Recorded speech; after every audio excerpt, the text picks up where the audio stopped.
ഞാൻ ഇന്നലെ പ്രവീണിനോടും സംസാരിച്ചു, പ്രണവിനോടും സംസാരിച്ചു. പ്രണവിനോടായിരുന്നു എനിക്ക് കൂടുതൽ സംസാരിക്കാനുണ്ടായിരുന്നത്, കൂടുതൽ ചോദിക്കാനുണ്ടായിരുന്നത്, കൂടുതൽ കാര്യങ്ങൾ പറയാനുണ്ടായിരുന്നത് പ്രണവിനായിരുന്നു.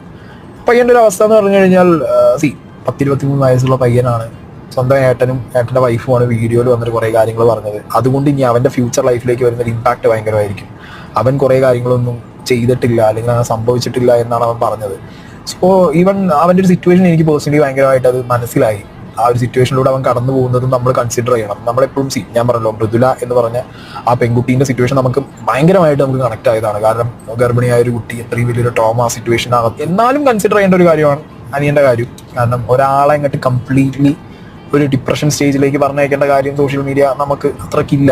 ഓക്കെ, അവനാണെന്നുണ്ടെങ്കിൽ ഈ സ്റ്റേജിൽ കുറച്ചൊക്കെ റിഗ്രറ്റ് ഉണ്ട്, കുറച്ചൊക്കെ ചെയ്യാത്ത കാര്യങ്ങളോ അല്ലെങ്കിൽ അവൻ എന്താ പറയുക മനസ്സുകൊണ്ട് വിചാരിക്കാത്തതോ ചെയ്യാത്തതായിട്ടുള്ള കാര്യങ്ങളൊക്കെ ചെയ്തു പറഞ്ഞു എന്നുള്ളതൊക്കെ ക്ലെയിമുകൾ വരുമ്പോൾ അവന് ഭയങ്കരമായിട്ട് ഹേർട്ട്